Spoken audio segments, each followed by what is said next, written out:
Okay, today we're finishing our discussion of A Midsummer Night's Dream, Acts 3 through 5. And today we're going to discuss some of the biggest themes and questions that I think this play explores really well.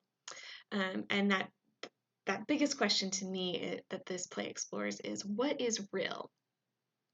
Um, so let's take a look at that. So, right, big theme questions here.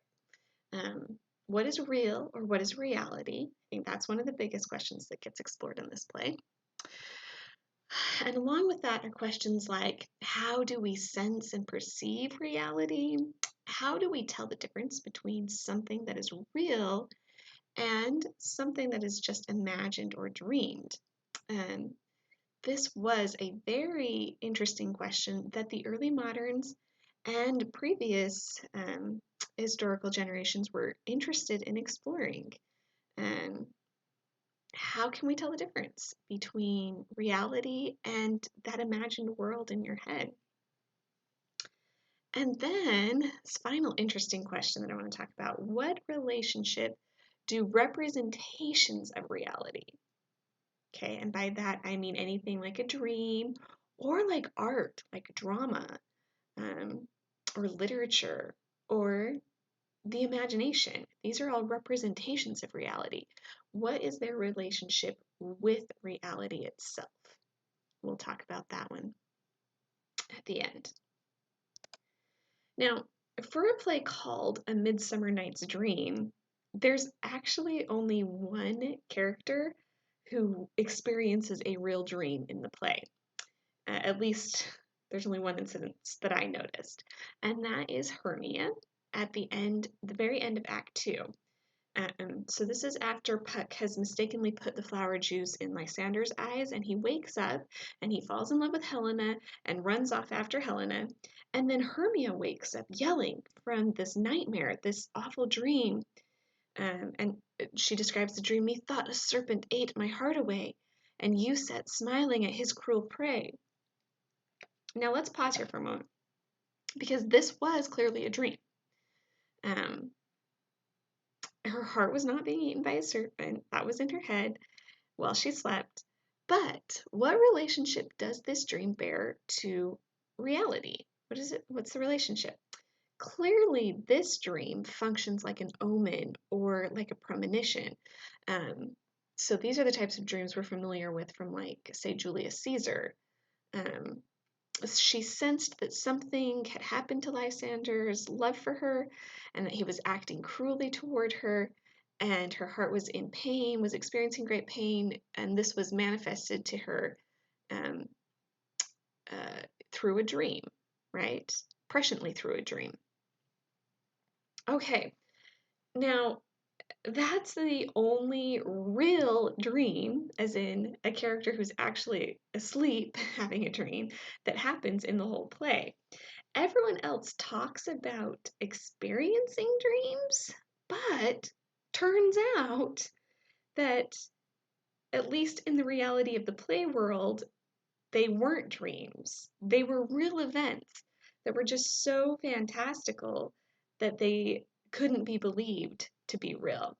So the first example of this is when Titania wakes up after being in love with Bottom, who has his donkey head at the time, and Oberon is there, and she says, "My Oberon, what visions have I seen?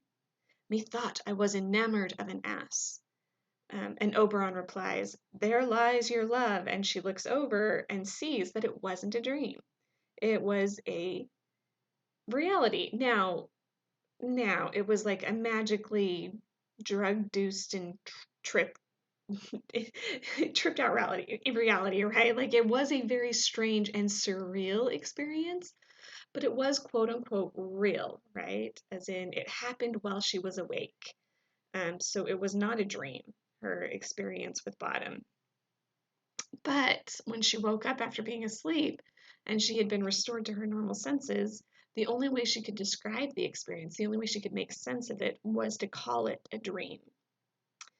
Um, The second instance is when all four of the lovers have been coaxed to sleep and sorted out with the proper love potions by Puck, and then the next morning they're awoken by by the hunters from the city of Athens. And this is the famous shot of that scene from the 1990, I think it's 1996 movie version of A Midsummer Night's Dream. Somehow they all lost their clothes. I don't think that's textually derived from the play. That is a director's interpretation that these characters somehow lost their clothes in the fracas of the night. But anyway, um, this is how they're talking amongst themselves. This is how they talk about their experience the next morning. These things seem small and undistinguishable, like far off mountains turned into clouds. Methinks I see these things with parted eye, when everything seems double. So methinks, and I have found Demetrius like a jewel, mine own and not mine.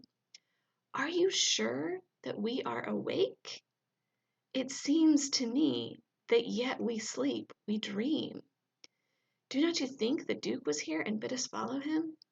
Yes, and my father, and Hippolyta, and he did bid us to follow him to the temple. Why then, we are awake. Let's follow him, and by the way, let's recount our dreams. So, again, they're having this experience where they're remembering the events from the night before, but the events from the night before are so fantastic, right? Falling in and out of love with each other based on these fairy potions and chasing each other around in the dark and stumbling and Puck leading them all around and then being forced to sleep and waking up all sorted out this way.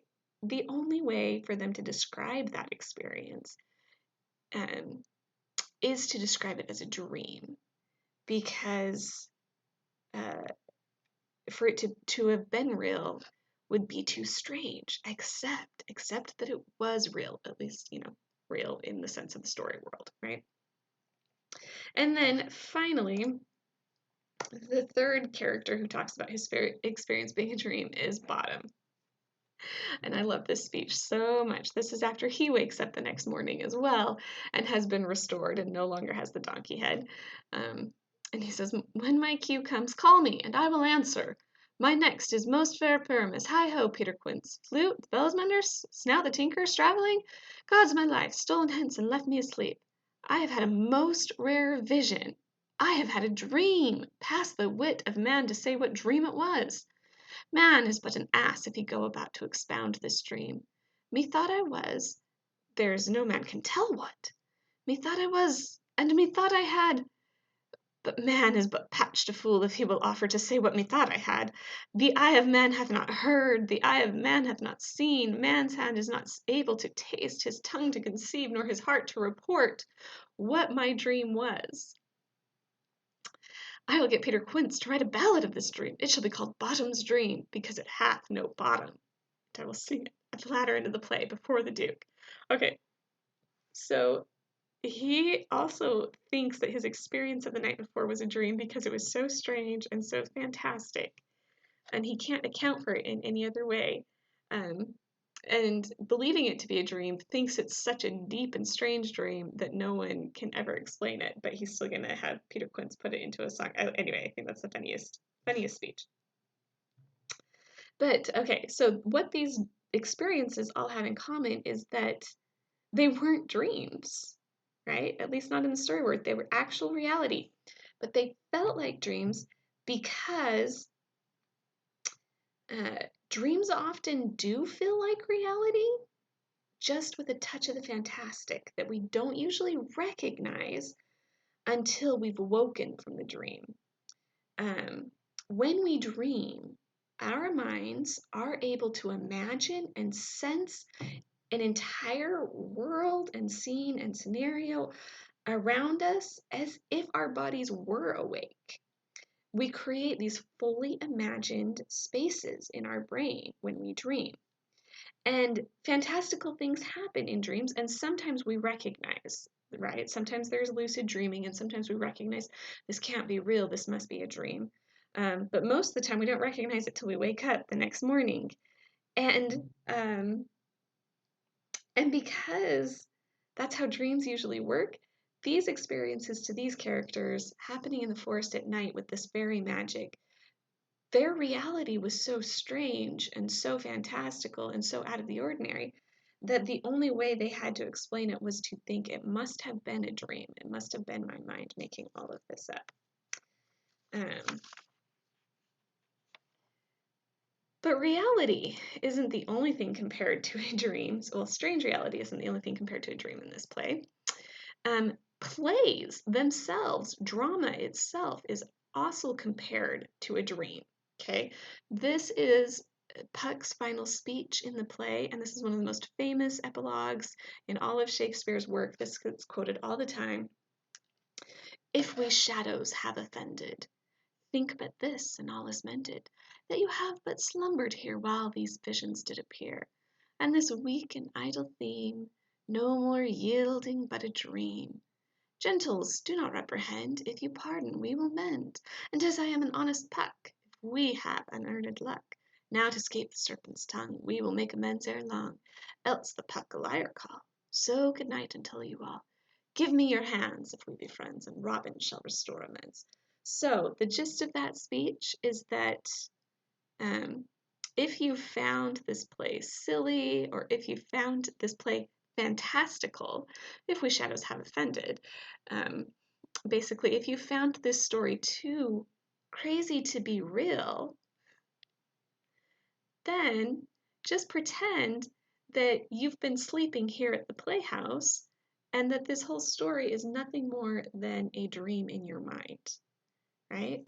Um, and this is this play explores, not just in this speech, but in lots of different ways that we're about to look at, um, how a play and going to see a play really is like dreaming. Um, because when you watch, and even when you read a play, don't you have to imagine the story world? And don't you have to create a world of images in your head just the same as your mind creates when you're dreaming?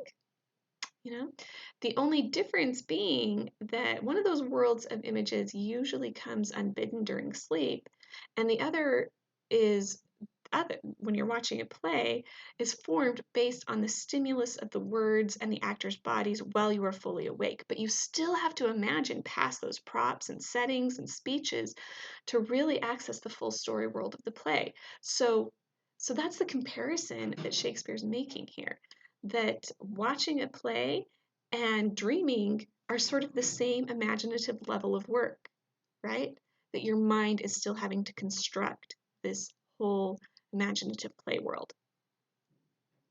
So, like I said, this whole play is actually a reflection on this, or reflecting on this idea, especially with the play within the play scene, right? These characters that all come together, these local men from the town come together to put on a play for the Duke's wedding. So when they come together in Act 3 to rehearse, um, Bottom starts off by worrying about how the audience will receive the play. He's worried that the ladies will not be able to abide Paramus killing himself. And then Snout is worried that the ladies will be afraid of his line. P.S. We don't have time in this lecture video, but during our discussion, we've got to talk about the parallels between this Paramus and Thisbe play and Romeo and Juliet, because these plays were written about the same time, and it's sort of interesting, the overlaps there. So we'll talk about that in our discussion on Thursday. Anyway, back to this play. So they're worried that the imagination of the audience will be too strong and that they won't be able to tell the difference between acting and reality. Okay, that's what these characters are worried about. So they decide that they have to put in a prologue, which is a speech to explain that no one is really dying and that this isn't really a lion, it's just an actor dressed up as a lion, so that the audience will not confuse reality with the acting.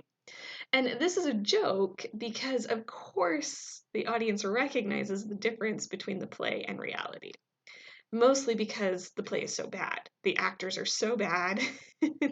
And in fact, when the play actually happens in that final scene, the audience just sits and talks the whole time about how bad it is. But they make this interesting commentary on imagination. So Hippolytus says, "This is the silliest stuff that ever I heard." And Theseus said, "The best in this kind are but shadows, and the worst are no worse if imagination amend them."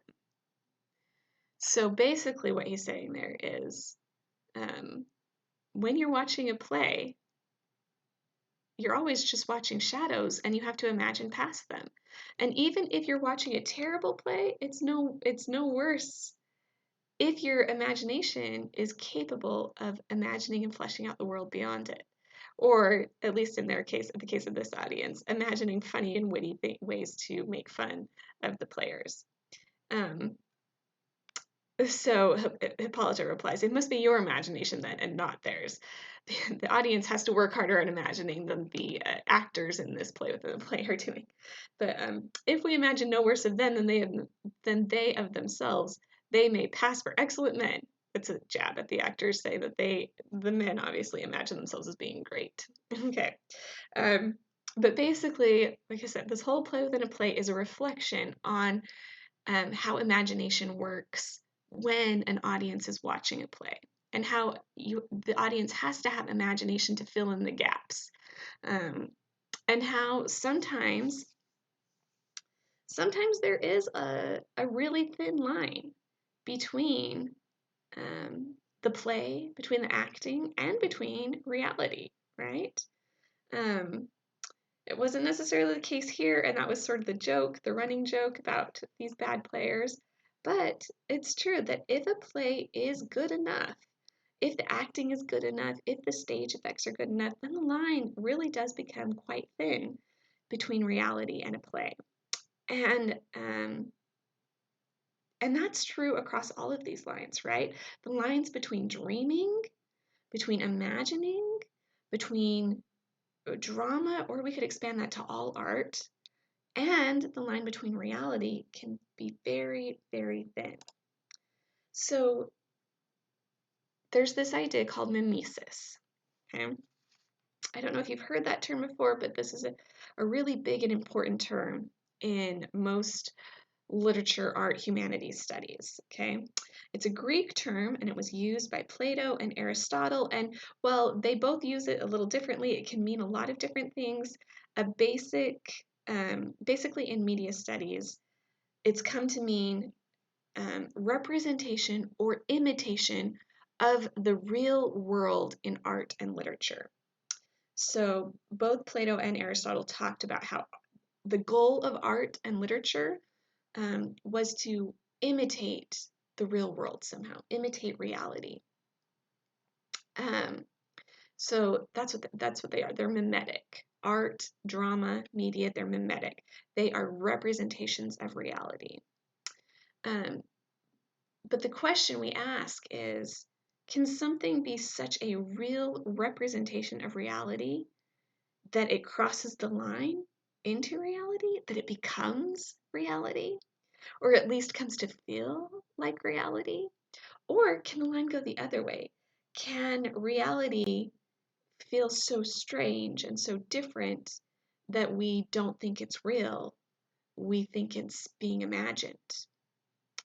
Um, how does that flow work between imagination and reality? And what keeps us from crossing over? What keeps us from mixing up reality with dreams and imagination and art?